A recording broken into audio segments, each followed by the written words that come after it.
Dalam dunia hari ini, teknologi bukan lagi sekadar alat, tetapi menjadi sebahagian daripada kehidupan kita. Pernahkah anda terfikir, bagaimana aplikasi dibina? Bagaimana komputer berfikir dan bagaimana teknologi menyelesaikan masalah?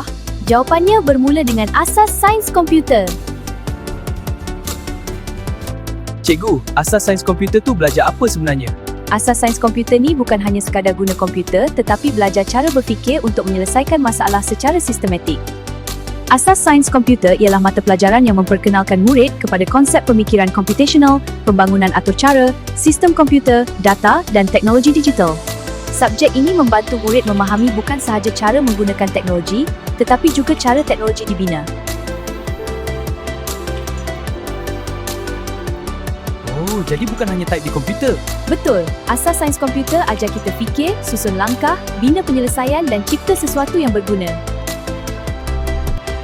Hari ini, hampir semua perkara berkait dengan teknologi. Telefon pintar, aplikasi pembelajaran, perbankan digital, permainan kecerdasan buatan dan robotik semuanya mempunyai kaitan dengan sains komputer.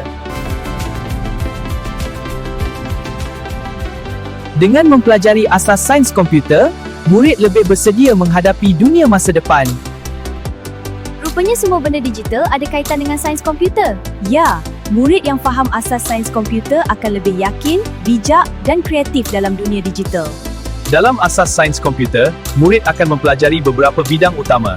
Antaranya ialah pemikiran komputasional, iaitu cara berfikir secara sistematik untuk menyelesaikan masalah. Murid juga belajar menggunakan carta alih dan pseudocode untuk merancang penyelesaian sebelum menulis atur cara. Asas sains komputer bukan sekadar subjek, tetapi kunci memahami dunia digital. Adakah anda sudah bersedia? Jom belajar, berfikir dan mencipta.